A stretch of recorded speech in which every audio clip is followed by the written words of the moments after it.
नमस्कार, मी डॉक्टर मंजिरी दातार, मानसोपचार तज्ज्ञ, भारती हॉस्पिटल, पुणे.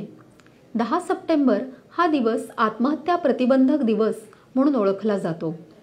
यावर्षीचं ब्रीदवाक्य आहे, चेंजिंग द नॅरेटिव्ह अराउंड सुइसाईड. म्हणजे आत्महत्यांच्या बाबतीत आपलं आकलन आणि वर्णन बदलून जास्त फोकस हा त्यांना आधार देणं आणि त्यांच्याशी संभाषण करणं यावर केंद्रित असायला हवा. आत्महत्येचे प्रमाण दिवसेंदिवस अतिशय धोक्याची पातळी गाठत आहे. अगदी लहान मुलांपासनं, किशोरवयीन अवस्थेतल्या मुलांपासनं अगदी ज्येष्ठ नागरिकांपर्यंत आत्महत्यांचे प्रयत्नांचे आणि त्याचे प्रमाण हे खूपच वाढले आहे. आत्महत्यांमागे अनेक कारणं असतात, जसं की मानसिक आजार किंवा ताणतणाव आणि अनेक प्रकारचे वैयक्तिक आणि सामाजिक कारणं. तर या बाबतीत काय पावलं उचलता येतील त्याची आपण थोडक्यात चर्चा करूयात. सर्वात पहिलं म्हणजे आत्महत्येचे विचार हे येणं हे आपल्या मानसिक अस्वास्थतेचे लक्षण आहे. त्याच्यामुळे अनेक कारणांमुळे ही मानसिक अस्वास्थता येऊ शकते. सभोवतालच्या ताणतणावाची परिस्थिती किंवा जे काय आपल्याला त्याच्याशी मिळवून घेणं किंवा ॲडजस्ट करणं मध्ये कठीणाई, या अशा अनेक मनस्थितीतनं तुम्ही जात असाल.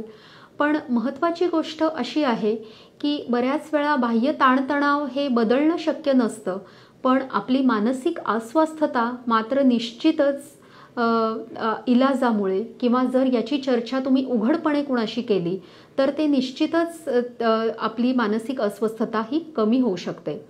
त्याच्यामुळे आत्महत्येचे विचार येणं हे कुठल्याही दुर्बलतेचे लक्षण नसून त्याची जर उघडपणे आपण त्याच्यासाठी मदत घेतली, त्याच्यासाठी सुइसाईड हेल्पलाईन्स आहेत की जे 24 तास आपल्या मदतीसाठी आपल्याला मार्गदर्शन करण्यासाठी तत्पर असतात.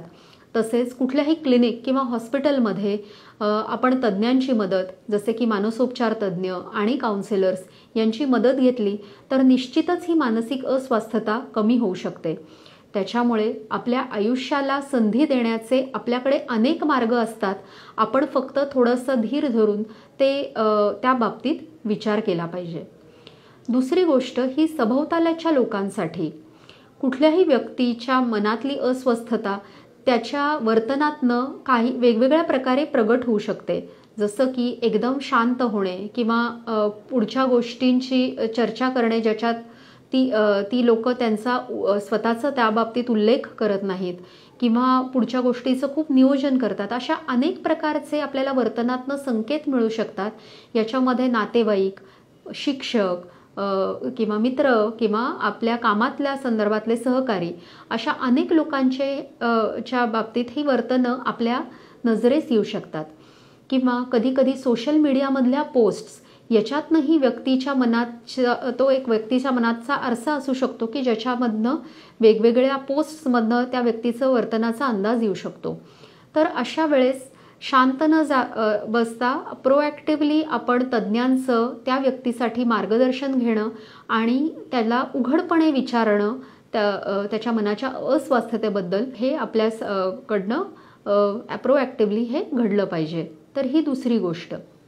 तिसरी गोष्ट म्हणजे जर का एखाद्या व्यक्तीने स्वतःच्या जीवाचं बरं वाईट किंवा आत्महत्येचा प्रयत्न केला असेल तर तो प्रयत्न परत होऊ शकतो.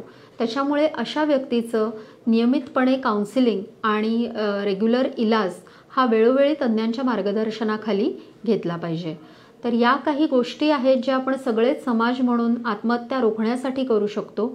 तर आत्महत्या रोखण्यासाठी आपण सगळेच जण कटिबद्ध होऊयात. धन्यवाद.